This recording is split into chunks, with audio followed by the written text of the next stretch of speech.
Assalamualaikum warahmatullahi wabarakatuh. Kembali lagi dengan saya di channel Babat Nusantara. Kali ini saya akan melanjutkan cerita tentang Kerajaan Medang. Kerajaan Medang berpindah ke timur. Sekitar tahun 929 Masehi, pusat kedatuan dipindahkan dari Jawa Tengah ke Jawa Timur oleh Mpu Sindok yang mendirikan Wangsa Isyana. Penyebab pasti dari perpindahan ini masih belum pasti. Sejarawan telah mengusulkan berbagai kemungkinan penyebab dari bencana alam, wabah epidemi, politik, dan perebutan kekuasaan, hingga motif keagamaan atau ekonomi. Menurut teori Van Bemmelen yang didukung oleh Profesor Bukhori, perpindahan tersebut disebabkan letusan Gunung Merapi yang sangat parah. Sejarawan berpendapat bahwa beberapa waktu pada masa pemerintahan Dyah Wawa dari Mataram tahun 924 hingga 929, Gunung Merapi meletus dan menghancurkan ibu kota Medang di Mataram. Letusan Gunung Merapi yang besar dan bersejarah ini dikenal sebagai Pralaya Mataram atau bencana Mataram. Bukti letusan ini dapat dilihat dari beberapa candi yang hampir terkubur di bawah abu Merapi dan puing-puing Merapi, seperti Candi Sambisari, Candi Morangan, Candi Kedulan, Candi Kadisoka, dan Candi Kimpulan. Studi terbaru menunjukkan bahwa bergerak ke arah timur bukanlah peristiwa yang tiba-tiba. Selama periode Medang di Jawa Tengah, kedatuan kemungkinan besar telah berkembang ke arah timur dan membangun pemukiman di sepanjang Sungai Brantas di Jawa Timur.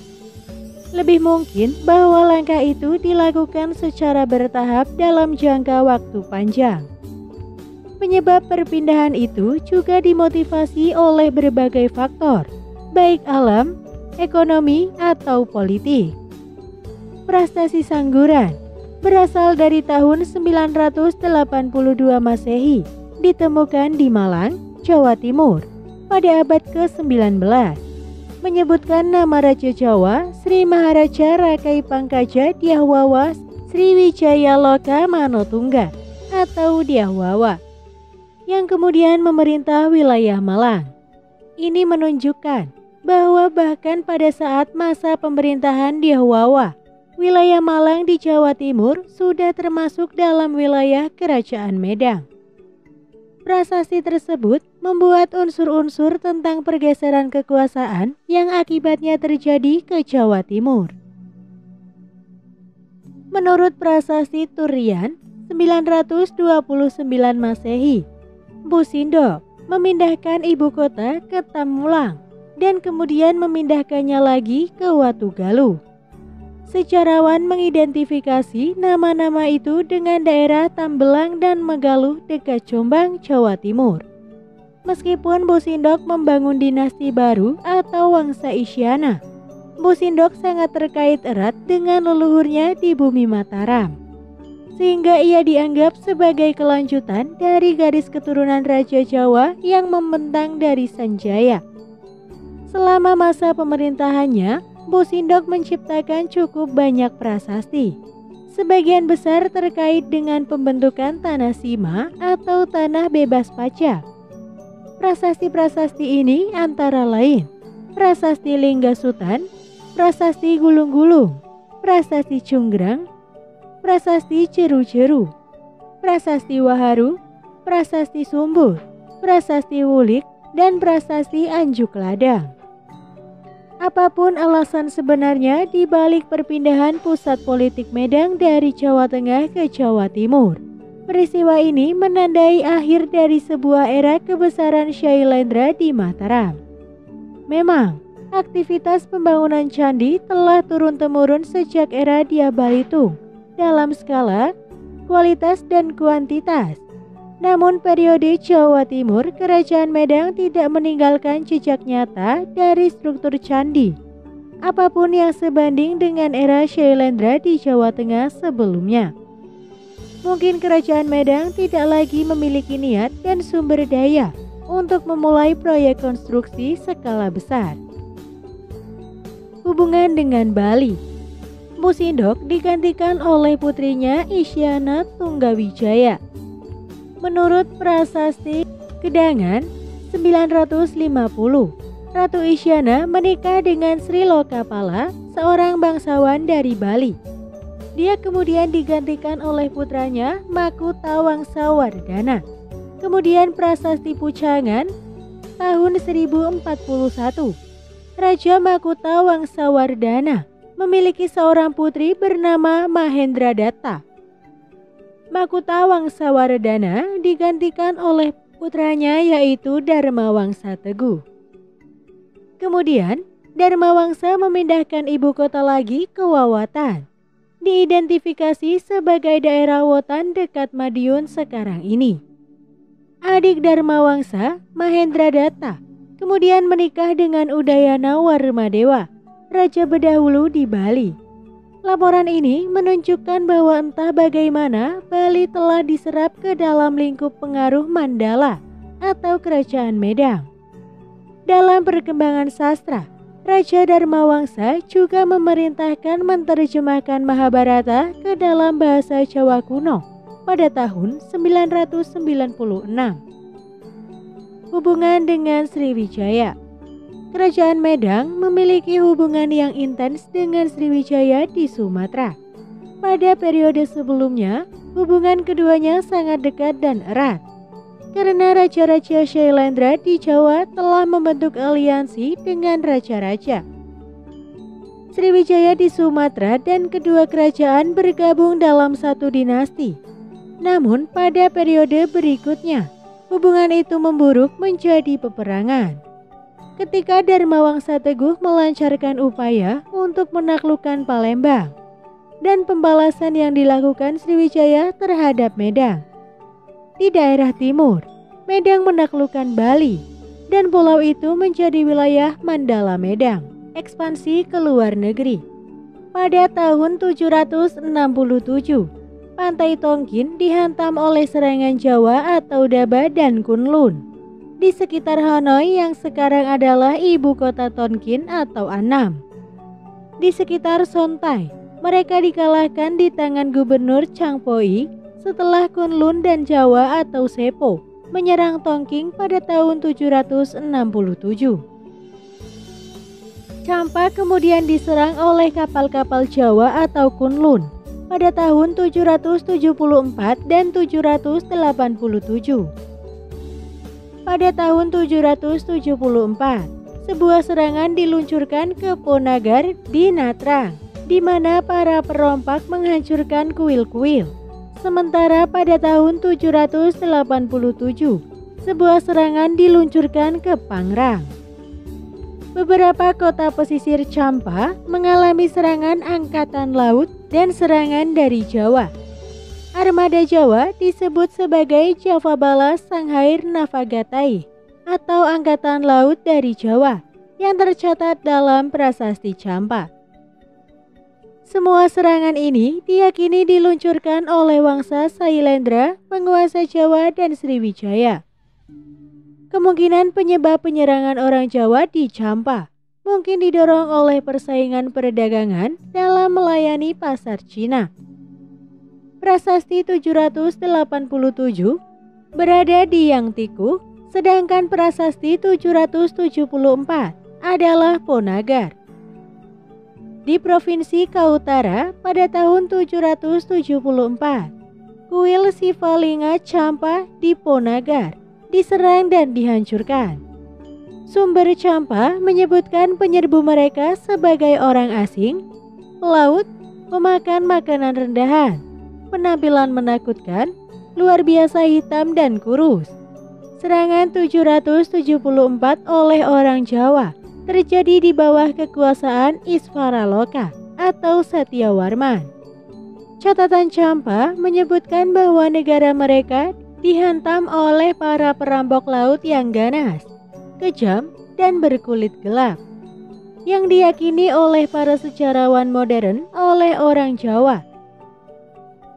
Jawa memiliki hubungan komersial dan budaya dengan Champa, dan penyerangan dimulai di Kamboja. Serangan Jawa diluncurkan melalui pulau-pulau Condor, Malaya, Sumatera atau Jawa. Semua bisa menjadi asal mula para penyerang. Kuil ke utara Natrang di Ponagar dihancurkan ketika pria-pria ganas, kejam, berkulit gelap yang lahir di negara lain, yang makanannya lebih mengerikan daripada mayat, dan yang ganas datang dengan kapal, mengambil lingga kuil dan membakar kuil. Pada 774 menurut prasasti Natang dalam bahasa Sanskerta oleh orang Champa.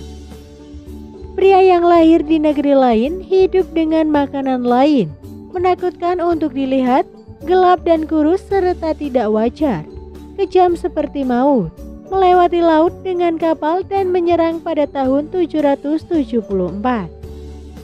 Pada tahun 787, para pejuang dari Jawa yang ditumpangi dengan kapal-kapal menyerang Champa di Panrang.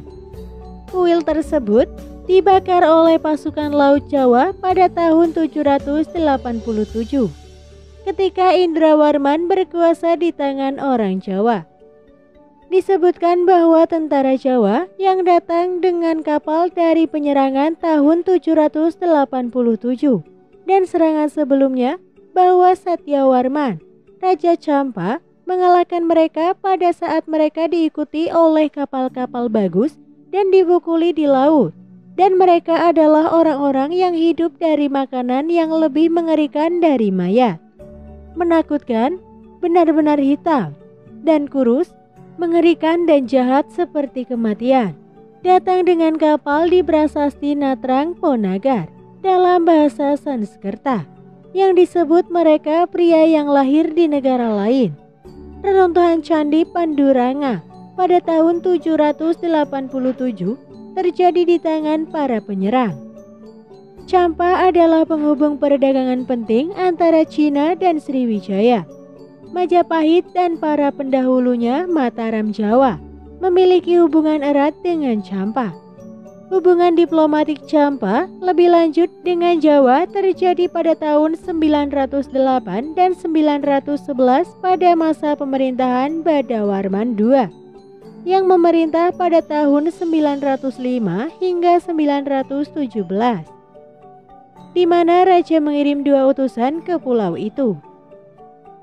Prasasti Kaladi sekitar 909 Masehi menyebutkan Kamir atau orang Hamer dari kerajaan Hamer bersama dengan Champa atau Kampa dan Reman atau Mon sebagai orang asing dari dataran Asia Tenggara yang sering datang ke Jawa untuk berdagang. Prasasti itu menunjukkan jaringan perdagangan maritim telah dibangun antara kerajaan-kerajaan di daratan Asia Tenggara dan Jawa. Nama Medang juga disebutkan dalam prasasti Keping Tembaga Laguna sekitar 900 Masehi, ditemukan di Lumban, Laguna, Filipina. Penemuan prasasti yang ditulis dalam aksara Kawi dalam berbagai bahasa Melayu kuno menunjukkan bahwa orang atau pejabat Medang telah memulai perdagangan antar pulau dan hubungan luar negeri di daerah-daerah sejauh Filipina. Catatan Arab ke-10 Ajaib Al-Hind atau keajaiban India memberikan laporan invasi di Afrika oleh bangsa yang disebut Wak-Wak atau Wak-Wak. Mungkin adalah orang-orang Melayu Sriwijaya atau orang Jawa dari kerajaan Medang. Pada 945 hingga 946 Masehi, mereka tiba di pantai Tanganyika dan Mozambik dengan 1000 kapal dan berusaha merebut benteng Konbalo. Meskipun akhirnya gagal, alasan serangan itu adalah karena tempat itu memiliki barang-barang yang cocok untuk negara mereka dan Cina, seperti gading, kulit kura-kura, kulit macan kumbang, dan ambergris, dan juga karena mereka menginginkan budak hitam dari orang Bantu, yang disebut Zeng atau Zenj oleh orang Arab, Jenggi oleh orang Jawa, yang kuat dan menjadi budak yang baik. Keberadaan orang Afrika berkulit hitam masih dicatat sampai abad ke-15 pada prasasti-prasasti berbahasa Jawa kuno. Dan orang Jawa masih dicatat mengekspor budak berkulit hitam pada era dinasti Ming. Menurut prasasti Waharu IV tahun 931 Masehi dan prasasti Garaman tahun 1053 Masehi, Kerajaan Medang dan Kerajaan Kahuripan zaman Airlangga 1000 hingga 1049 Masehi di Jawa mengalami masa kemakmuran panjang sehingga membutuhkan banyak tenaga terutama untuk membawa hasil panen, mengemas, dan mengirimkannya ke pelabuhan. Tenaga kerja berupa orang kulit hitam diimpor dari Cenggi atau Zanzibar, Pujut atau Australia, dan Bondan atau Papua. Menurut Naersen, mereka tiba di Jawa dengan jalan perdagangan atau dibeli oleh pedagang, atau ditawan saat perang dan kemudian dijadikan budak. Penelitian tahun 2016 menunjukkan bahwa orang Malagasy memiliki hubungan genetik dengan berbagai kelompok etnis Nusantara, terutama dari Kalimantan bagian selatan. Bagian-bagian dari bahasa Malagasy bersumber dari bahasa Maanyan dengan kata pinjaman dari bahasa Sanskerta, dengan semua modifikasi linguistik lokal melalui bahasa Jawa atau Melayu. Orang Maanyan dan Dayak bukanlah seorang pelaut dan merupakan penggarap sawah kering, sedangkan sebagian orang Malagasy adalah petani sawah basah, sehingga kemungkinan besar mereka dibawa oleh orang Jawa dan Melayu dalam armada dagangnya sebagai buruh atau budak. Kegiatan perdagangan dan perbudakan Jawa di Afrika menyebabkan pengaruh yang kuat pada pembuatan perahu di Madagaskar dan pantai Afrika Timur. Hal ini ditunjukkan dengan adanya cadik atau okuli atau hiasan mata pada perahu-perahu Afrika. Keruntuhan. Dharma Wangsa Teguh melancarkan serangan angkatan laut terhadap Sriwijaya yang berbasis di Sumatera dalam upaya menguasai jalur perdagangan maritim yang kala itu dikuasai Sriwijaya, sekaligus untuk melumpuhkan kemampuan maritim Sriwijaya. Berita invasi Jawa ke Sriwijaya ditulis dalam sumber-sumber Tiongkok dari periode dinasti Song. Pada tahun 988, seorang utusan dari Sanfosi atau Sriwijaya dikirim ke istana Tiongkok dan Guangzhou. Setelah tinggal sekitar 2 tahun di Tiongkok, tersiar kabar bahwa negaranya telah diserang oleh Sepo atau Jawa, sehingga membuatnya tidak dapat kembali. Pada 992, utusan dari Sepo atau Jawa tiba di istana Tiongkok dan menjelaskan bahwa negara mereka telah terlibat dalam perang berkelanjutan dengan Sriwijaya. Pada tahun 999, utusan Sriwijaya berlayar ke Tiongkok ke Champa dalam upaya untuk kembali, namun ia tidak menerima kabar tentang kondisi negaranya. Utusan Sriwijaya itu lalu berlayar kembali ke Tiongkok dan memohon kepada Kaisar Tiongkok untuk melindungi Sriwijaya dari ancaman Jawa. Invasi Dharma Wangsa mengakibatkan Raja Sriwijaya, Sri Chundamani Warmadewa, untuk mencari perlindungan dari Tiongkok. Di tengah krisis yang disebabkan oleh invasi Jawa, ia mendapatkan dukungan politik Tiongkok dengan memenuhi tuntutan Kaisar Tiongkok. Pada 1003, sebuah catatan sejarah dinasti Song melaporkan bahwa utusan Sanfosi yang dikirim oleh Raja Sri Chundamani Warmadewa memberitahu kepada Kaisar Tiongkok bahwa sebuah kuil Buddha telah didirikan di negara mereka untuk berdoa meminta panjang umur yang mulia Kaisar Tiongkok. Dengan demikian, meminta kepada Kaisar untuk memberikan nama dan sebuah lonceng untuk kuil yang dibangun untuk menghormatinya. Dengan gembira, Kaisar Tiongkok menamai kuil tersebut 10.000 tahun menerima berkah dari surga, yaitu Tiongkok. Dan sebuah lonceng segera diberikan dan dikirim ke Sriwijaya untuk dipasang di kuil Candi Bungsu, Kompleks Candi Muara Takus, Kampar Riau. Setelah 16 tahun masa perang, Sriwijaya berhasil mengusir penjajah Medang dan membebaskan Palembang. Serangan Medang membuka mata Maharaja Sriwijaya tentang betapa berbahayanya musuh tersebut. Sebagai balasan, ia berencana untuk membalas dan menghancurkan musuh besarnya itu.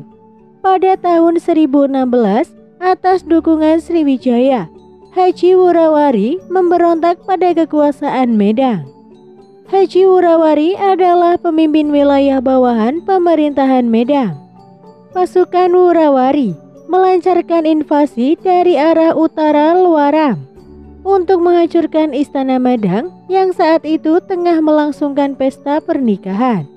Serangan mendadak dan tidak terduga ini terjadi selama upacara pernikahan Putri Dharmawangsa dan Airlangga, yang membuat pihak istana tidak siap dan terkejut, yang berakibat pada peristiwa kematian besar raja beserta kerabat raja di dalam istana. Bencana ini dicatat sebagai Mahapralaya dalam prasasti Pucangan. Kematian dari Raja Dharmawangsa serta hancurnya ibu kota Wawatan di bawah tekanan militer Sriwijaya mengakhiri kerajaan Medang dan membuatnya jatuh dalam kekacauan karena tidak adanya seorang penguasa tertinggi.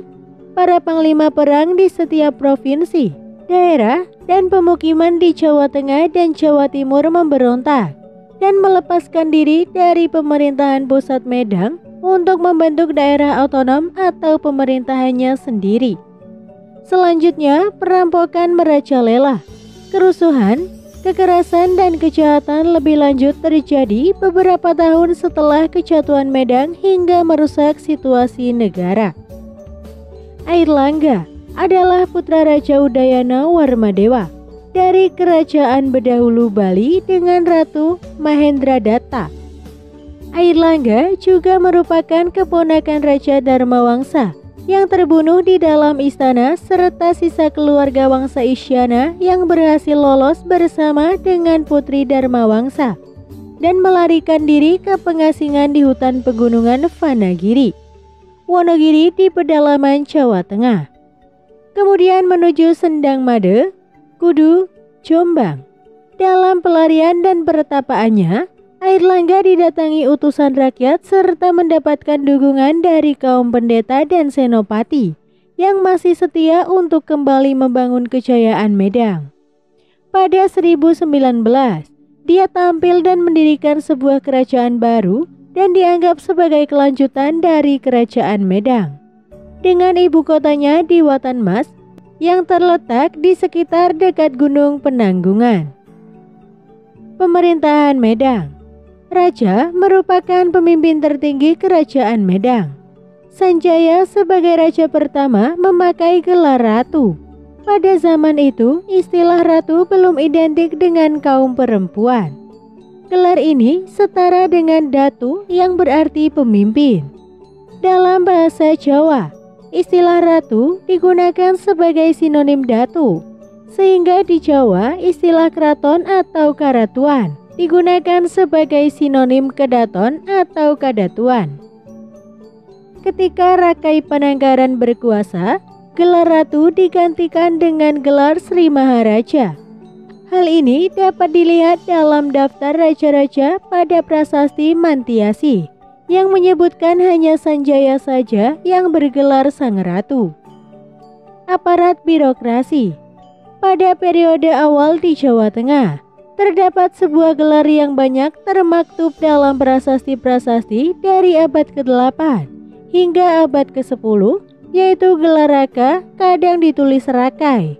Sesudah masa itu, gelar Raka cenderung tidak lagi dipakai, diganti dengan Rakrian yang merupakan gabungan dari kata Raka dan Aryan, merujuk kepada tingkat jabatan administrasi negara yang tingkatnya sepadan dengan gelar Raka.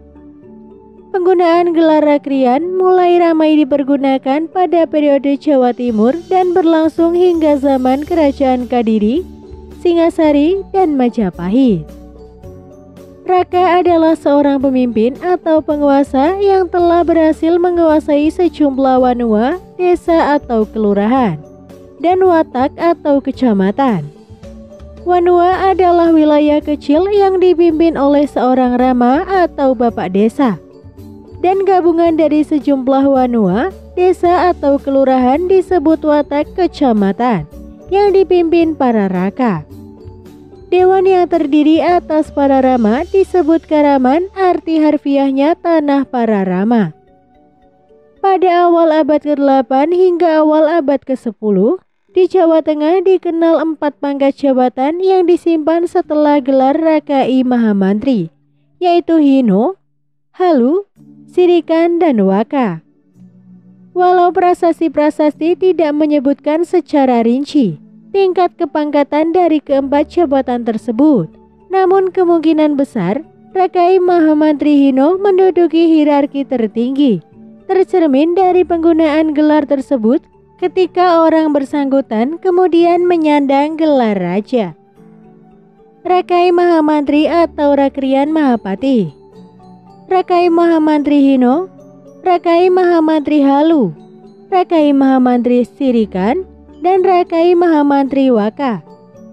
Tidak menutup kemungkinan pula bahwa keempat pangkat Hino, Halu, Sirikan, Waka dapat diduduki oleh mereka yang bukan keturunan langsung raja, namun masih memiliki hubungan kekerabatan dengan raja.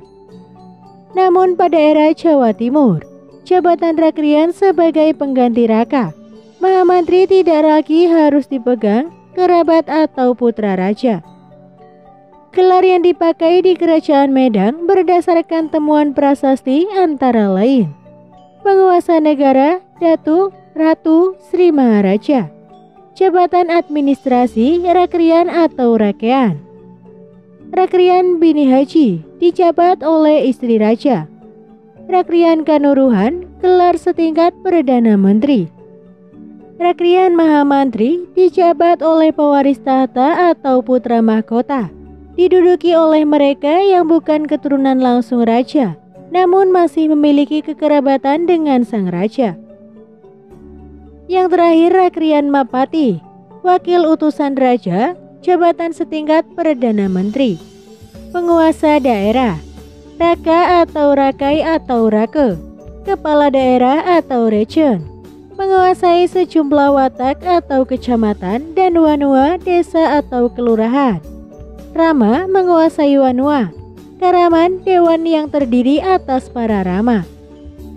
Ibu kota, Kerajaan Medang diperkirakan berdiri di daerah sekitar Magelang dan Yogyakarta. Berdasarkan temuan arkeologi di daerah tersebut, banyak ditemukan beberapa prasasti. Sebenarnya, pusat Kerajaan Medang pernah mengalami beberapa kali perpindahan dari Jawa Tengah ke Jawa Timur.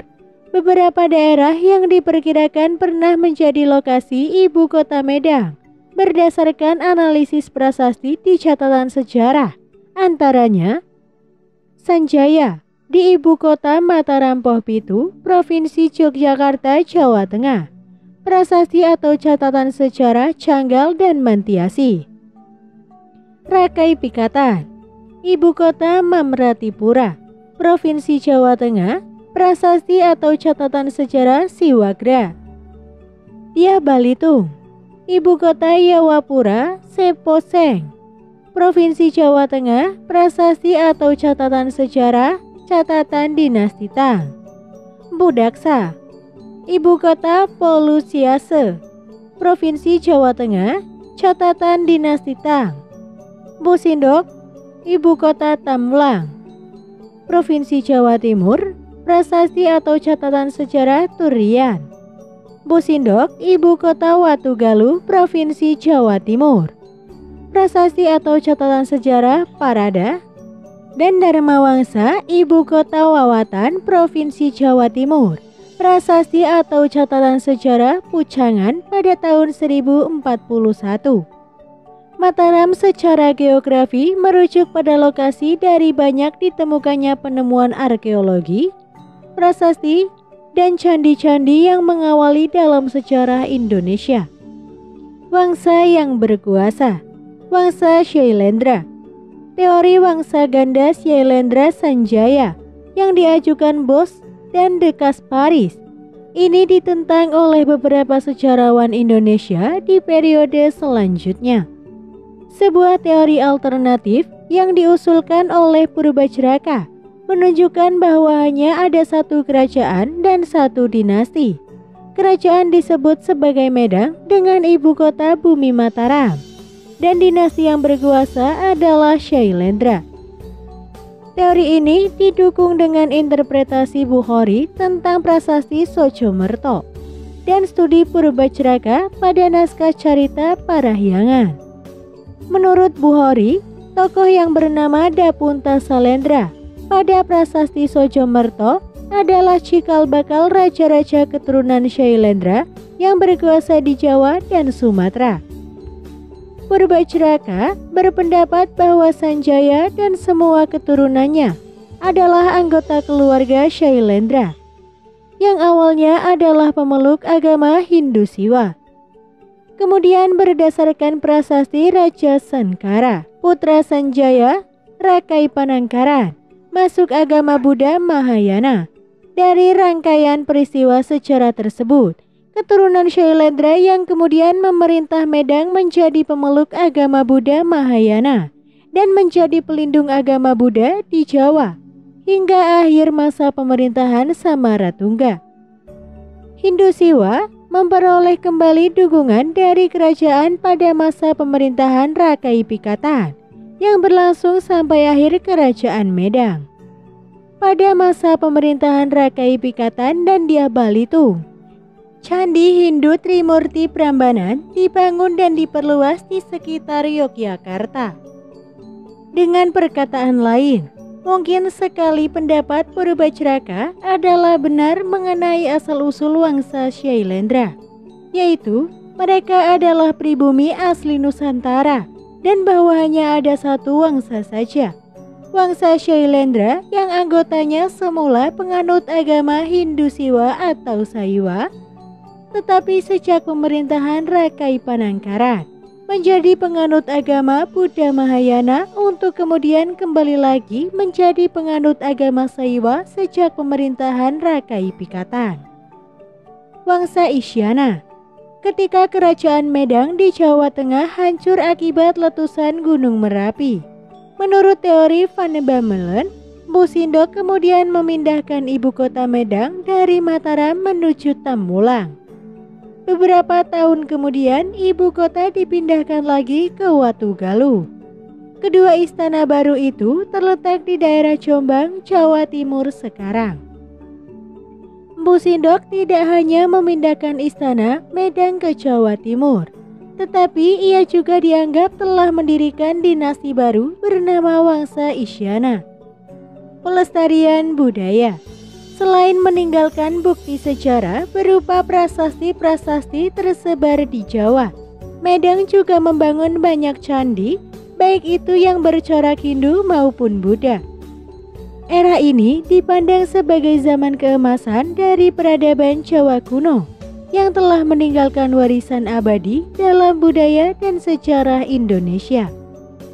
Candi Borobudur dan Prambanan yang monumental dan megah ini telah ditetapkan oleh UNESCO sebagai salah satu situs warisan dunia dan menjadi sumber kebanggaan nasional tidak hanya bagi orang Jawa tetapi juga bagi bangsa Indonesia.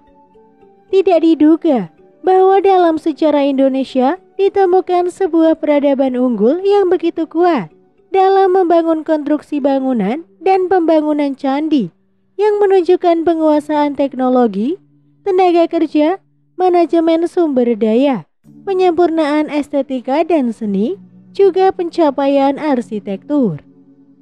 Pada era Kerajaan Medang, periode antara akhir abad ke-8 hingga akhir abad ke-9, antara masa pemerintahan Rakai Panangkaran ke Dyah Balitung, telah meninggalkan sejumlah candi yang mengesankan. Antara lain adalah Candi Borobudur, Candi Sewu, dan Candi Prambanan. Era Kerajaan Medang disanjung sebagai periode klasik peradaban Jawa, karena selama periode ini, budaya, seni, dan arsitektur Jawa bersemi dan berkembang lebih jauh, memperpadukan unsur kepercayaan asli orang Jawa dengan pengaruh-pengaruh Dharma, dengan memasukkan kerangka acuan dan elemen Hindu-Buddha ke dalam budaya, seni, dan arsitektur Jawa, serta sanskertanisasi bahasa Jawa. Orang Jawa telah merumuskan gaya Hindu-Buddha Jawa dan berhasil mengembangkan suatu peradaban yang luhur dan cemerlang. Gaya seni rupa Shailendra Jawa ini baik dalam seni pahat dan arsitektur, kemudian pada gilirannya turut memengaruhi corak kesenian di daerah lainnya, khususnya seni Sriwijaya di Sumatera, Semenanjung Melayu, dan Thailand Selatan. Seni arsitektur pembangunan beberapa candi pada awal periode Angkor juga dipercaya dipengaruhi oleh seni dan arsitektur Shailendra di Jawa. Kesamaan yang mencolok nampak dari Candi Bakong di Kamboja dengan Candi Borobudur di Magelang, menunjukkan bahwa Candi Bakong terinspirasi oleh desain Candi Borobudur. Selama periode Medang, sejumlah kitab Dharma baik dari Hindu atau Buddha telah memengaruhi budaya Jawa. Misalnya, kisah-kisah Jataka dan Lalita Wistara, juga epos Ramayana dan Mahabharata diadopsi ke dalam versi Jawa. Kisah-kisah dan epos ini selanjutnya akan membentuk budaya Jawa dan seni pertunjukan, seperti tarian Jawa dan seni wayang. Di selatan Thailand, ada jejak seni dan arsitektur Jawa, sering secara keseliru disebut sebagai peninggalan Sriwijaya, yang mungkin menunjukkan pengaruh Shailendra di Jawa, Sumatera, dan Semenanjung Malaya.